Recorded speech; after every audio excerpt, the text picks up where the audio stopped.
ठीक। अब देखो आज क्लास 9th और 10th के लिए हम ट्रिग्नोमेट्री स्टार्ट कर रहे हैं। क्या स्टार्ट कर रहे हैं? ट्रिग्नोमेट्री। यानी हिंदी में इसको कहते हैं त्रिकोणमिति। क्या कहते हैं? त्रिकोणमिति। क्या कहते हैं? त्रिकोणमिति, ट्रिग्नोमेट्री।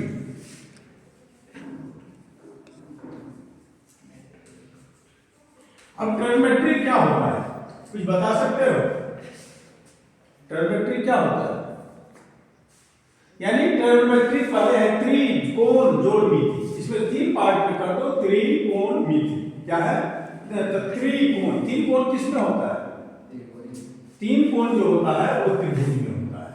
जैसे ये क्या है, एक मान लो ABC एक त्रिभुज है जिसमें मान लो ये सारे भुजाएं आपस में इक्वल है। तो जब सभी भुजा आपस में इक्वल होगा तो क्या कहलाएगा?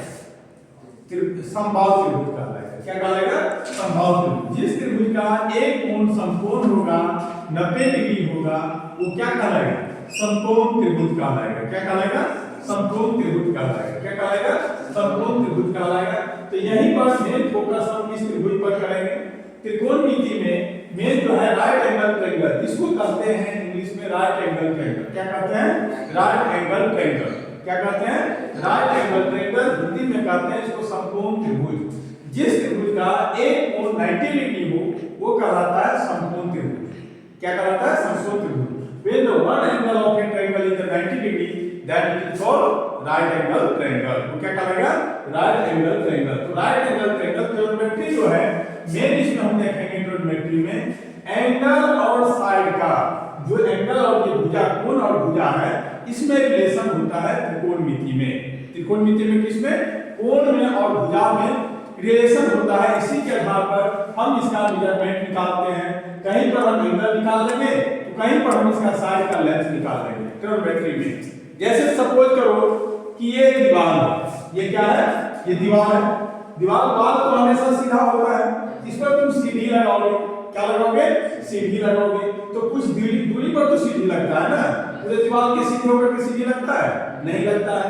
तो लगाओगे यहाँ पर। तो मान लो तुमको ये डिस्टेंस दे दिया, ये सीढ़ी की लंबाई दे दिया, तो तुमको पूछ देगा कि ये डिस्टेंस कितना दीवार का हाइट है, या ये दिया रहेगा, ये दिया रहेगा, तो तुमको ये पूछ देगा। या कोई एंगल दे देगा तब पूछ देगा कि ये बताओ। समझ गए? तो इसी तरह से ट्रिग्नोमेट्री क्या है? सिंपल शब्दों में समझो, कोण और भुजा का संबंध है। ट्रिग्नोमेट्री में क्या है? कोण और भुजा का संबंध है। और इसमें क्या है, हम देखते हैं कि राइट एंगल ट्रायंगल का मेन फोकस होता है यहाँ पर समकोण त्रिभुज का। तो समकोण त्रिभुज देखो, ये BC क्या है? एक समकोण त्रिभुज है, राइट एंगल ट्रायंगल है। समकोण त्रिभुज में 3 चीजें होते हैं। एक होता है लंब, एक होता है आधार, एक होता है कर्ण। लंब को इंग्लिश में कहते हैं परपेंडिकुलर, आधार को इंग्लिश में कहते हैं बेस, और इसको हम कहते हैं हाइपोटेनस। क्या कहते हैं? हाइपोटेनस कहते हैं। किसको? कर्ण को। ये जो कर्ण है, सिंपल अभी बता रहे हैं, कर्ण को हम हाइपोटेनस कहते हैं, इसीलिए H से डिनोट करते हैं। ये लंब है। क्या है? लंब। इसको हम परपेंडिकुलर कहते हैं, इसीलिए इसको P से डिनोट करते हैं। ये बेस है। ये क्या है? आधार। आधार को इंग्लिश में हम क्या कहते हैं? बेस कहते हैं, इसीलिए B से डिनोट करते हैं। तो यहीं से एक तुमको थ्योरम है, वो है पाइथागोरस थ्योरम। पाइथागोरस थ्योरम क्या कहता है? b का स्क्वायर प्लस b का स्क्वायर इक्वल टू होता है h का स्क्वायर। यानी तुमने पढ़ा होगा आधार का स्क्वायर प्लस लंब का स्क्वायर इक्वल टू होता है कर्ण का स्क्वायर। यानी परपेंडिकुलर का स्क्वायर प्लस बेस का square equal to hypotenuse. That is called Pythagoras theorem. यही क्या है? पाइथागोरस थ्योरम है। इसी पाइथागोरस थ्योरम के आधार पर तुम ये निकाल सकते हो इसको। जैसे सपोज करो कि ये ट्रायंगल है, राइट एंगल ट्रायंगल है। ABC क्या है? एक राइट एंगल ट्रायंगल है। ये 90 डिग्री है। मान लो कि ये 3 है, ये 4 है। ये 3 सेंटीमीटर है, ये 4 सेंटीमीटर है। तो ये तुमको कहेगा भाई ये क्या है? निकालो, बताओ कि ये जो, तो ये देखो 90 डिग्री के सामने का जो साइड होता है अपोजिट में, वो कहलाता है हाइपोटेनस। तो ये 90 डिग्री है, तो इसके सामने का साइड ऐसी है भुजा, यही भुजा कहलाएगा हाइपोटेनस। देखो अभी से अगर तुम अपने आप को इंग्लिश लैंग्वेज में ढालोगे तो आगे कंपटीशन के लिए IIT जे वगैरह में जाओगे, नीट में जाओगे, तो तुमको ये प्रॉब्लम नहीं होगा, लैंग्वेज पकड़ लोगे। समझ गए ना? इसलिए कुछ वर्ड तुमको मिक्स कर रहा हूं, इंग्लिश लैंग्वेज भी बता रहे हैं और हिंदी लैंग्वेज भी बता रहे हैं, समझ आ गया? तो इसीलिए देखो अब ये 3 सेंटीमीटर है या 4 सेंटीमीटर है, तुमको पूछ रहा है इसकी लंबाई बताओ क्या होगा। तो ये पाइथागोरस थ्योरम से हम निकालेंगे, ये h का स्क्वायर है तो h बराबर हो जाएगा, इस पर से स्क्वायर हटाओगे तो इस पर रूट हो जाता है b का स्क्वायर प्लस c का स्क्वायर। अब ये देखो यहां पर b, मान लो ये जो है परपेंडिकुलर है, b इक्वल टू है 3 सेंटीमीटर, b इक्वल टू है 4 सेंटीमीटर, कितना है 4 सेंटीमीटर। तो ये आ जाएगा h इक्वल टू 3 का स्क्वायर, ये b का स्क्वायर प्लस 3 का स्क्वायर, 4 का स्क्वायर कितना होता है 4 का स्क्वायर 16 प्लस 3 का स्क्वायर 9, 16 9 कितना हो गया 16 9 25, 25 का रूट स्क्वायर कितना हो गया, हाँ स्क्वायर रूट 5 हो गया, यानी ये तुमको निकल गया 5 सेंटीमीटर आंसर आ गया। समझ में आ गया? कोई दिक्कत? ये लिखना है या नहीं लिखना है? मैं लिखने की जरूरत नहीं है, ये हो जाएगा, ठीक है? लिखना है मोबाइल है तो खींच लो, इसको खींच लो। तो चलो एक मिनट, हाँ तो बाद में कर देना, ठीक है ना? उसके बाद में ये देखो, ये समझ गया। नेक्स्ट जो स्टेप है अगला, जैसे कि सपोज करो तो यहां से पाइथागोरस थ्योरम था h का स्क्वायर इक्वल टू b का स्क्वायर प्लस p का स्क्वायर, ये थ्योरम होता है। तब यहां से तुमने निकाला h equal to right down करते जाओ, h equal to under root b का स्क्वायर प्लस p का स्क्वायर, ये एक हो गया। फिर हो गया b स्क्वायर इक्वल टू होता है h स्क्वायर माइनस का, इसको हम इधर ले आए h square minus p square, तो b इक्वल टू हो जाएगा अंडर रूट h का स्क्वायर माइनस p का स्क्वायर, ठीक है? अब p स्क्वायर इक्वल टू हो गया h स्क्वायर माइनस का b square, p equal to हो गया अंडर रूट h का स्क्वायर माइनस b का स्क्वायर। तो ये तुम यहां से तीनों यानी हाइपोटेनस, बेस और परपेंडिकुलर तुम निकाल सकते हो। जैसे उस क्वेश्चन में तुमने देखा कि हमने हाइपोटेनस निकाला, अब सपोज करो ये क्वेश्चन है, ये 17 है, ये 15 है, ये 17 है, ये 15 है, तो ये कहेगा निकालने के लिए, ये क्या कहेगा निकालने के लिए। कैसे निकालोगे? तब ये देखो 90 डिग्री है, ये कितने हैं 90 डिग्री है, तो 90 डिग्री के सामने का साइड ये जो है हमारा 17 है, तो अब ये परपेंडिकुलर ये बेस निकालना है। तो बेस के लिए हम फॉर्मूला बताए हैं h का स्क्वायर माइनस p का square, h square minus p square, इसका टू हो गया 17 का स्क्वायर माइनस 15 का स्क्वायर। 17 का स्क्वायर कितना होता है 289, कितना होता है 289 माइनस 15 का स्क्वायर 225, 289 में से 225 जाएगा तो 9 में से 5 गया 4, 8 में से 2 गया 6, तो ये 64 का कितना होगा 8, ये तुम्हारा कितना निकल गया 8 निकल गया। समझ रहे आप? कितने समझ गए? जल्दी जल्दी करो, ऊपर वाला निकाल दो।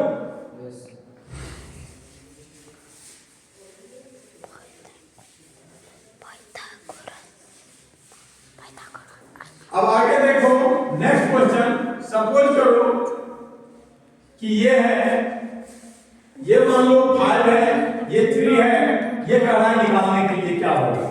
तो अब यहाँ ये 90 डिग्री है तो निश्चित है अब ये जो हो गया तुमको p निकालना है, तो p का बताती है h स्क्वायर माइनस b का स्क्वायर, ये हो गया h 5 का स्क्वायर माइनस 3 का स्क्वायर, इसका टू हो गया 25 माइनस का 9, इसका टू हो गया 16 का अंदर रूट ये 4 आ गया, कितना आ गया 4, तो ये तुम्हारा कितना हो जाएगा 4 हो जाएगा। समझ आ गया? तो ये थ्योरम के अकॉर्डिंग हमने यहां देखा, ये इसलिए बताते हैं ज्योमेट्री स्टार्ट करने से पहले, जिससे कि तुम हाइपोटेनस, परपेंडिकुलर और बेस तुम फाइंड आउट कर सको, कैसे निकालोगे ये तुम समझ सको, ठीक है? अब नेक्स्ट स्टेप हम ज्योमेट्री के तरफ बढ़ रहे हैं। ये पाइथागोरस थ्योरम का कांसेप्ट कुछ क्लियर किया, इस पर जब हम क्वेश्चन लेंगे तो आगे तुम्हारा कांसेप्ट बिल्कुल क्लियर हो जाएगा, क्योंकि जब तक मैथमेटिक्स में हम क्वेश्चन नहीं करते हैं तब तक कांसेप्ट क्लियर नहीं होता। तब देखो आगे ये पाइथागोरस थ्योरम था। अब एक चीज और देखो, ज्योमेट्री में जैसे मैंने बताया था ज्योमेट्री मेन बेस है किस पर, राइट एंगल ट्रायंगल पर। तो ये जो है ABC एक समकोण त्रिभुज है, एबीसी क्या है? एक समकोण त्रिभुज है, राइट एंगल ट्रायंगल है। अब देखो एक चीज बहुत गौर करने की बात है, सिंपल सुन लो पहले। जैसे मान लो हम ये थीटा मानते हैं, इसको क्या मानते हैं? थीटा। ये तो देखो समकोण के सामने का जो अपोजिट साइड है वो तो हाइपोटेनस कहलाएगा, यानी कर्ण कहलाएगा। क्या कहलाएगा? जिसको तुम कर्ण कहते हो इंग्लिश में हाइपोटेनस कहते हैं। और थीटा के सामने का जो साइड होता है वो क्या कहलाता है? परपेंडिकुलर कहलाता है। ये क्या हो गया? परपेंडिकुलर। जो थर्ड साइड है वो क्या कहलाता है? बेस कहलाता है। समझ में आ गया? अगर अब इसी प्रकार से जैसे मैं ये एंगल लिया, ये राइट एंगल ले लेते हैं एबीसी। अब देखो इसको मैं थीटा लूं तो अंतर होगा इसमें थीटा के सामने का अपोजिट साइड जो है ये तुम्हारा परपेंडिकुलर कहलाएगा, ये तो फिक्स है, हाइपोटेनस होगा। अब ये बेस है। इस फिगर में अंतर समझ में आ रहा है कि नहीं आ रहा है? इसमें इसको मैंने परपेंडिकुलर बनाया, क्यों? थीटा के सामने का है। इसमें परपेंडिकुलर किसको बनाया? नीचे वाले को बनाया, बीसी साइड को बनाया। यहां एबी साइड को बनाया, यहां बीसी साइड को बनाया, जो थीटा के सामने का परपेंडिकुलर हो गया। और ये जो हो गया तो तुम्हारा बेस हो गया। इसमें बेस नीचे है, इसमें बेस क्या? वर्टिकली है। इसमें बेस क्या था? हॉरिजॉन्टली है। समझ में आ रहा? हॉरिजॉन्टली वर्टिकली जानते हो? सीधा जो होता है ऊपर की तरफ एक्स एक्सिस के पैरेलल जो होगा वो कहलाएगा हॉरिजॉन्टली। वाई एक्सिस के पैरेलल जो होगा ग्राफ में, जैसे ग्राफ देखे हो ना तुम लोग? हां, एक्स डैश होता है कि वाई डैश होता है कि नहीं होता है? समझ गए? एक्स एक्सिस के जो पैरेलल होगा वो हॉरिजॉन्टल लाइन कहलाएगा। जो वाई एक्सिस के पैरेलल होगा वो क्या कहलाएगा? वर्टिकल लाइन कहलाएगा। समझ में आ गया? ये कांसेप्ट याद रखना, कई जगह पूछ लेंगे कि हॉरिजॉन्टल कौन है, वर्टिकल कौन है। तो ये समझ में आ गया तुमको? अब हम ट्रिग्नोमेट्री पर चलते हैं। तो देखो जैसे हम जो भी जब लेते हैं जिसको हम थीटा मानते हैं या जो भी एंगल को कंसीडर करते हैं उसके सामने का साइड क्या हो जाता है? परपेंडिकुलर। और 90 डिग्री के सामने का साइड वो क्या हो जाता है? हाइपोटेनस, कर्ण होता है। क्या कहलाता है? कर्ण। देख लो ये 90 डिग्री है, इसके सामने का ये भुजा है, ये क्या कहलाएगा? यानी अपोजिट में है, ये क्या कहलाएगा? हाइपोटेनस। इसको हम कर्ण कहते हैं। क्या कहते हैं? कर्ण कहते हैं। और जो थीटा है जिस एंगल को हम मेजर करते हैं उसके सामने जो अपोजिट साइड है इसको हम क्या कहते हैं? परपेंडिकुलर कहते हैं, लंब कहते हैं। समझ में आ गया? ये क्या कहलाएगा? ये लिख सकते हो, लंब कहलाता है। और ये जो थर्ड साइड जो रह गया ये आधार कहलाता है। क्या कहलाता है? आधार कहलाता है। समझ में आ रहा है या नहीं आ रहा है? कोई दिक्कत? तो अब हम आगे चलते हैं। तो साइन मिटा दो इसको, नहीं लिख पा रहा तो बोलना, रुक जाएंगे तुम थोड़ा, ठीक है ना? अब देखो ट्रिग्नोमेट्री रेशियो कितने होते हैं? सपोज करो हम यहां से ये राइट एंगल ट्रायंगल पहले बना दिया ए बी सी, ये 90 डिग्री है और ये थीटा है कि नहीं है? थीटा के सामने का परपेंडिकुलर हो गया, 90 डिग्री के सामने का एच हो गया, हाइपोटेनस हो गया, ये बेस हो गया। अब देखो ट्रिग्नोमेट्री रेशियो 6 ट्रिग्नोमेट्री रेशियो होते हैं। क्या होते हैं? There are 6 trigonometry ratio. पहला जो नाम हम देते हैं sin थीटा। क्या नाम दे रहे हैं? sin theta. अब sin थीटा का होता है p/h। एक बार और ले लो।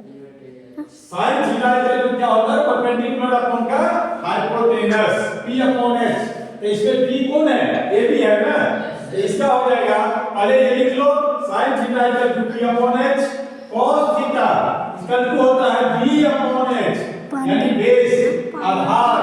इसको हम कहते हैं आधार बटेगा कर्ण। इसको तुम हिंदी में लिख सकते हो लंब बटेगा कर्ण कहलाता है। लंब बटेगा कर्ण यानी परपेंडिकुलर अपॉन हाइपोटेनस। ये कहलाता है बेस यानी आधार। क्या कहलाता है? आधार बटेगा कर्ण। क्या कहलाएगा? आधार बटेगा कर्ण। उसके बाद में tan थीटा होता है। क्या होता है? tan theta. ये इक्वल होता है p/b। क्या होता है? p/b। बातें नहीं, p/b इसका लंब, ये क्या कहलाएगा? परपेंडिकुलर अपॉन का बेस, लंब बटेगा आधार। समझ में आ गया? तो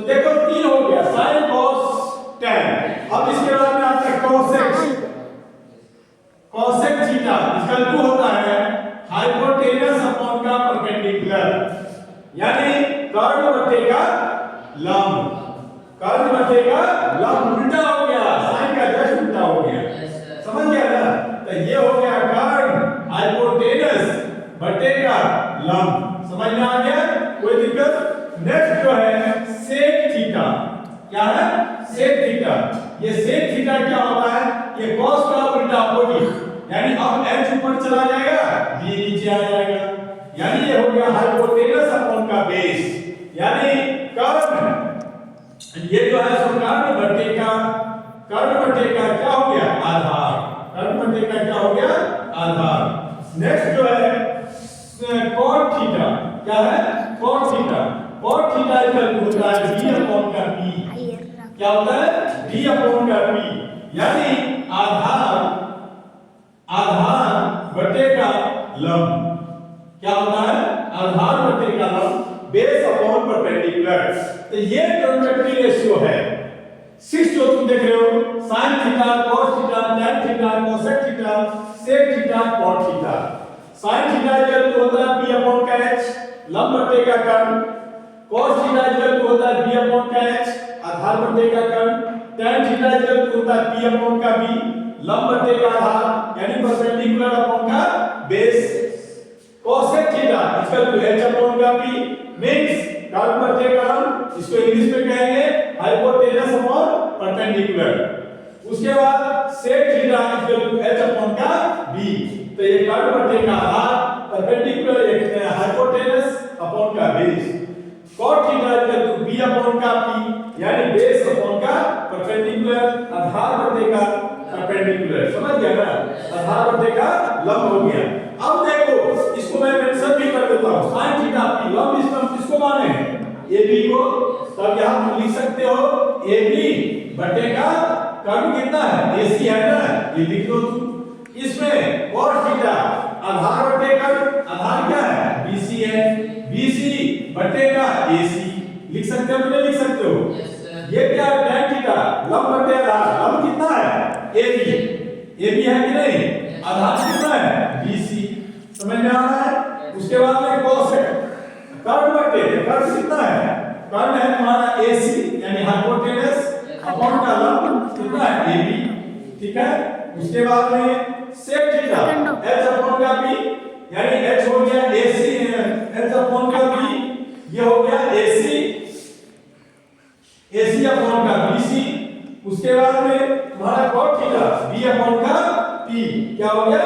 b अपॉन का p, यानी बेस BC अपॉन का p AB। समझ में आ रहा है? कोई दिक्कत? एक cosec थीटा AC AB होगा, AC बटे का AB। ठीक है ना? हाँ, मिस्टेक हो गया होगा। ठीक है? कोई दिक्कत? समझ में आ रहा है? अच्छा, आगे बढ़े। मिटा दूं?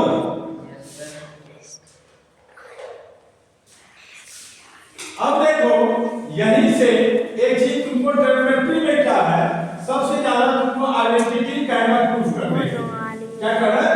कुछ आइडेंटिटी है जिसको प्रूफ करने के लिए कहेगा। अभी तुमको मैं कह देता हूं, जैसे कि sin theta into cosec theta, cosec theta equal होता है 1। मैंने क्या लिख दिया? sin theta into cosec theta equal 1। ये कैसे होगा? अब देखो, ये इक्वल टू जो है बराबर को हम इंग्लिश में कहते हैं इक्वल टू। इसके साथ दोनों साइड हाथ हम दो साइड रखते हैं, एक हाथ रख दिए इधर, एक हाथ रख दिए इधर। तो ये मेरा कौन है? लेफ्ट हैंड है। ये कौन है? राइट हैंड है। तो लेफ्ट हैंड यानी लेफ्ट एल से स्टार्ट होता है, तो ये हो गया LHS, लेफ्ट हैंड साइड। ये हमारे किस साइड में है? बायां हाथ की तरफ। ये किधर है? दायां हाथ की तरफ। तो इसीलिए हम इसको कहते हैं LHS, left hand side. LHS क्या कहलाता है? इक्वल किधर वाला? Left hand side. इसे इधर वाला क्या कहलाएगा? Right hand side, RHS। Right hand side means दायां हाथ। समझ गया ना? तो ये बराबर ये हम सिद्ध कर देंगे, तो इसका मतलब ये आइडेंटिटी सही है। अब तुम देखो कैसे हम सिद्ध करते हैं। यहां लिखते हैं LHS। क्या लिख दिया? LHS। LHS में इक्वल टू से पहले क्या है? into cosec थीटा, यही है ना? अब देखो हम यहाँ चलते हैं फिगर पर, किस पर चलते हैं? sin थीटा इक्वल टू क्या होता है? sin थीटा इक्वल टू होता है p अपॉन का h। ये तो पहले ही लिखा चुका होगा तुमको कॉपी में। sin theta equal to p upon h, cos theta equal to क्या होता है? b upon h, tan theta equal to क्या होता है? p अपॉन b होता है कि नहीं? cosec थीटा इक्वल टू क्या होता है? h upon p, sec theta equal to क्या होता है? h upon p, cot theta equal to क्या होता है? b अपॉन p, है कि नहीं? अब देखो तुम पुट करो वहीं से, sin थीटा का वैल्यू क्या है? p अपॉन h है। इनटू का मतलब होता है मल्टीप्लाई। क्या होता है इनटू का मतलब? मल्टीप्लाई। मल्टीप्लाई को तुम हिंदी में कहो गुना। क्या कहोगे? गुना। और कोसेक थीटा का वैल्यू क्या होता है? h अपॉन का p है, है कि नहीं है? अब तुम भिन्न गुणा जो किया होगा 6 7 8 में पढ़ा होगा, तो काटते हैं कि काटते हैं ऊपर से नीचे। अब देखो इस p से ये p कट जाएगा, इससे ये कट जाएगा, किससे कटा? 1 से कटा था। जैसे 2 को 2 से काट दो, 2 से 2 कर दो, तो ये 1 इक्वल टू 1 हो गया। इधर हमारा 1 आ गया, इस साइड 1 हुआ, इसीलिए RHS प्रूव। समझ में आ गया? तो ये हमारा आइडेंटिटी जो है सो करेक्ट है। तो हमारा एक फॉर्मूला बन गया sin theta into cosec theta equal to होता है 1। एक फॉर्मूला हो गया ये। दूसरा फॉर्मूला हो गया sin थीटा इक्वल टू होगा, ये उधर चला जाएगा 1 अपॉन का cosec theta. Very very important सब है ये, आगे तक तुमको काम देगा। उसके बाद में cosec थीटा इक्वल टू ये उधर जाएगा 1 अपॉन का sin थीटा। समझ में आ गया? कोई दिक्कत या रिलेशन समझ में आ गया? चलो लिखो जल्दी।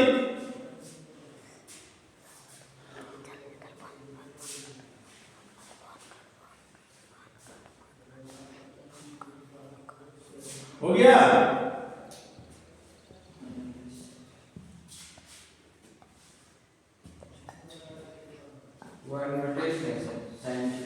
हाँ, sin थीटा जो है ना उसका cosec theta, COSEC cosec theta.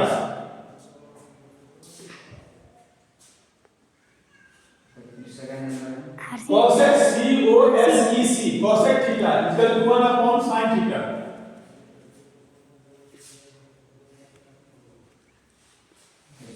बिठा दे। अब नेक्स्ट देखो, नेक्स्ट जो हमारा फॉर्मूला जो है वो आइडेंटिटी दूसरा जो है cos थीटा। क्या है?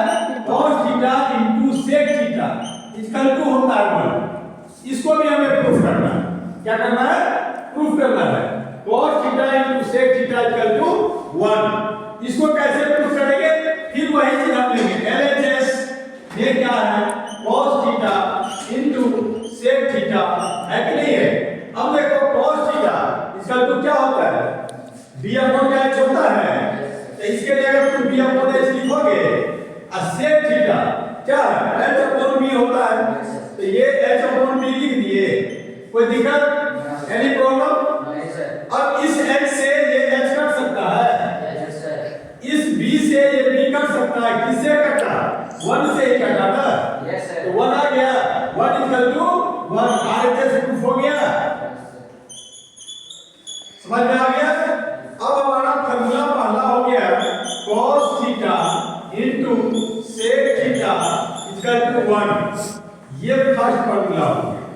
अब इसी में से हम निकालेंगे, मान लो यहां cos थीटा रखते हैं, तो जब ये sec हम उधर ले जाएंगे इक्वल टू के साइड तो अपॉन में हो जाता है, तो 1 अपॉन sec थीटा हो गया। ठीक है? दूसरा sec अगर हम इस साइड रखते हैं sec थीटा, तो ये उधर चला जाएगा तो अपॉन में जाएगा 1 अपॉन का cos थीटा। समझ में आ गया? कोई दिक्कत? ये फार्मूला इस पर समझ में आ रहा है नहीं आ रहा है? कोई दिक्कत? हां सर वो इनटू लिख रहे हैं, मतलब cos थीटा इनटू, यानी इनटू का मतलब मल्टीप्लाई या गुणा। यस सर, समझ गया ना? कोई दिक्कत? cos theta into sec theta equal to 1। cos sec theta is equal to 1 upon cos theta.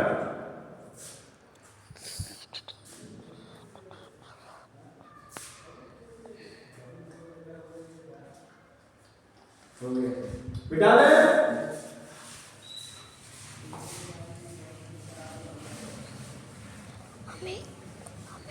अब नेक्स्ट देखो, नेक्स्ट जो है फॉर्मूला तीसरा जो था tan थीटा, क्या था?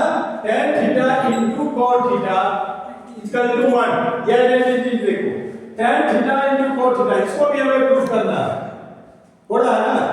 हाँ, tan अब LHS ले लो, LHS में आ गया tan theta into cot theta. अब देखो tan थीटा इक्वल टू क्या होता है?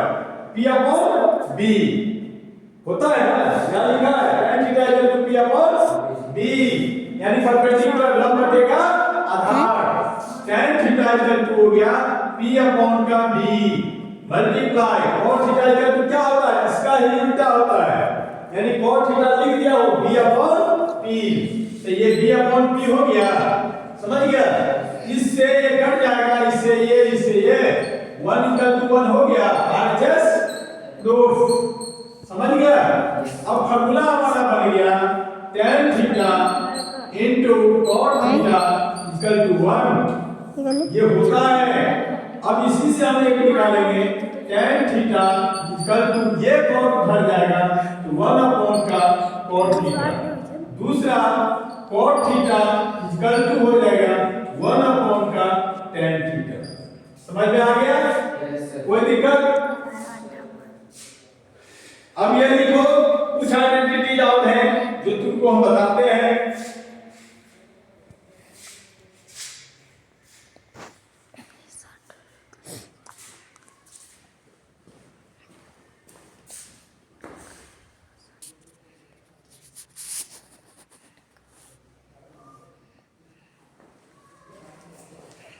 हाँ, हो गया, मिटा दूं?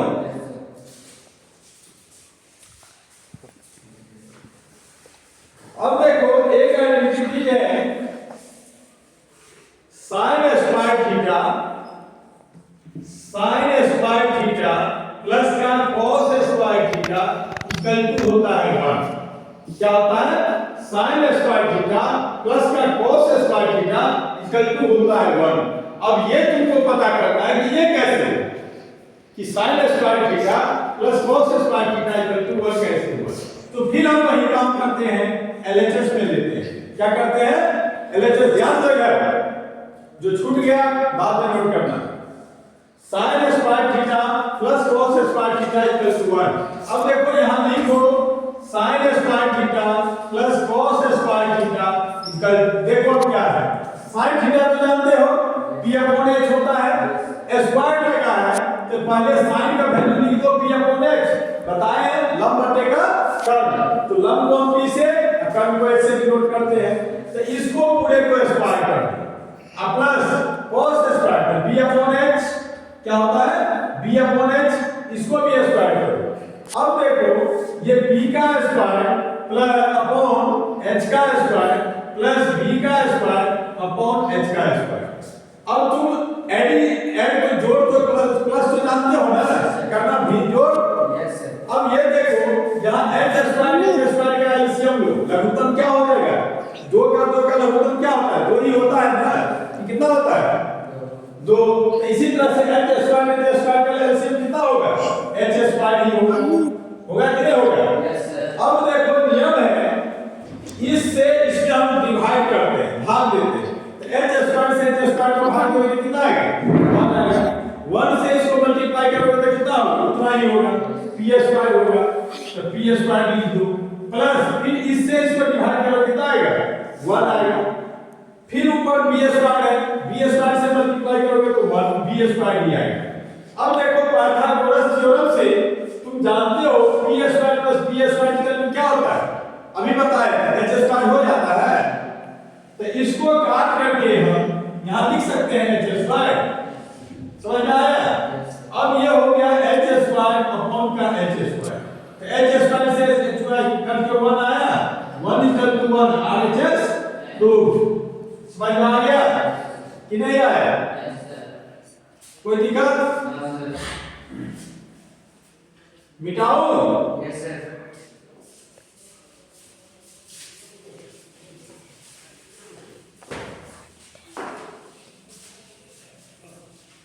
अब देखो हमारा जो फॉर्मूला निकला है sin स्क्वायर थीटा प्लस का cos square theta equal to 1, ये तो फॉर्मूला निकल गया ना। इसको तोड़ेंगे तो दो तीन फॉर्मूला हम और निकलेंगे। अब पहला देखो sin स्क्वायर थीटा मैं रखता हूं, तो ये रखेंगे तो ये उस साइड जाएगा, तो ये इधर वाला जो रहता है प्लस में उधर जाके माइनस हो जाता है, तो 1 माइनस का cos स्क्वायर थीटा हो गया। ये एक फॉर्मूला बन गया। sin स्क्वायर थीटा इक्वल होता है 1 माइनस cos स्क्वायर थीटा। एक फॉर्मूला पहले ऊपर बन गया, sin square theta plus cos square theta equal to 1। उसी तरह से sin square theta equal to 1 minus cos square theta. Next जो फॉर्मूला बन गया, देखो sin पर से हमने क्या किया, स्क्वायर हटाते हैं। नियम है इक्वल टू के इस साइड पर अगर स्क्वायर हटता है तो उधर रूट लग जाता है, तो इधर रूट में क्या आ जाएगा 1 माइनस cos स्क्वायर थीटा पर रूट स्क्वायर, ये स्क्वायर रूट हो गया। क्या हो गया, स्क्वायर रूट का लग गया। अब फिर तुम देखो तीसरा फार्मूला, अब मान लो cos को हम इधर रख लेते हैं, तो cos square theta equal to 1 minus sin square theta हो गया। अब ये sin चला जाएगा उधर, तो cos square theta equal to 1 minus sin square theta, ठीक है। अब चौथा फार्मूला जो हमारा बन गया, इस पर से स्क्वायर हटाओगे तो cos theta equal to under root 1 minus sin square theta. समझ में आ गया कि नहीं आया? देख लो, लिखो।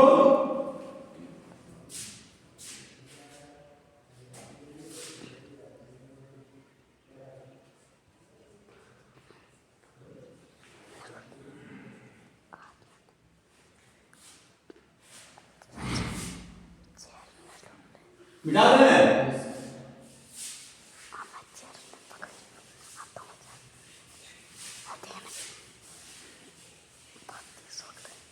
अब अगला फॉर्मूला देखो, sec square theta minus tan square theta equal to होता है 1।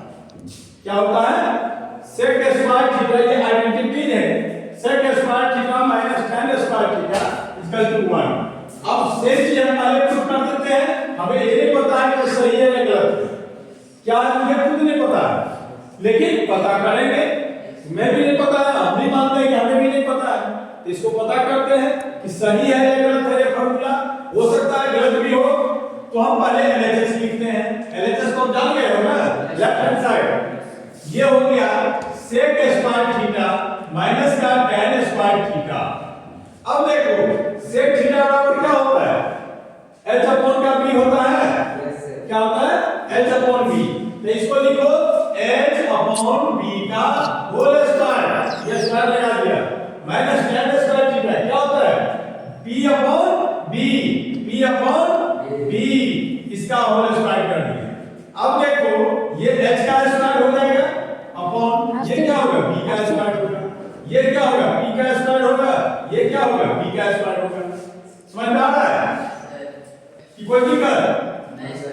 अब इसमें एलसीएम ले लो, b स्क्वायर एलसीएम आएगा, b स्क्वायर का एलसीएम तो b स्क्वायर आएगा।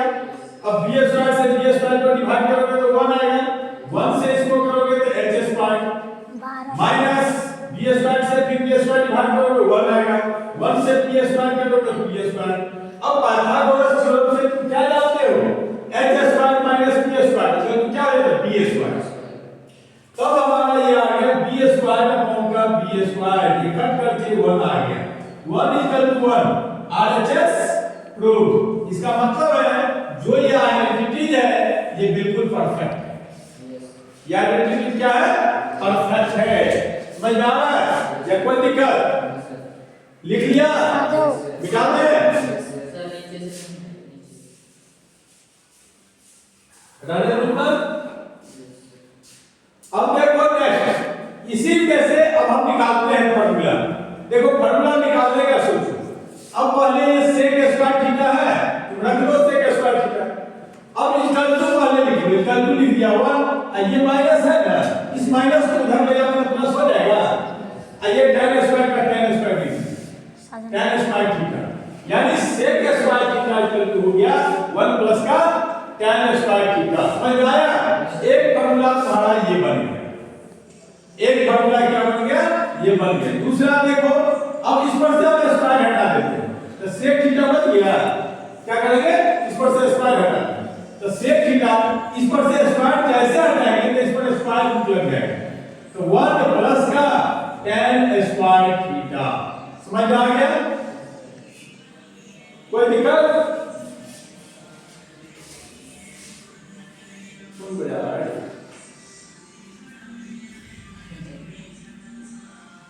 उधर बजा, उधर चले जाओ आया। हाँ, अब देखो तीसरा, अब tan को तुम क्या करो, tan को ले जाओ तो tan स्क्वायर थीटा उधर जाएगा तो प्लस में हो जाएगा, ये माइनस है तो ये प्लस हो जाएगा, तो tan square theta equal to ये इधर आएगा sec स्क्वायर थीटा माइनस का 1 हो जाएगा। क्या हो जाएगा, sec तो tan square theta equal to formula हो गया sec स्क्वायर थीटा माइनस का 1। अब जो नेक्स्ट जो फॉर्मूला बन गया tan थीटा इक्वल टू, इस पर से स्क्वायर हट जाएगा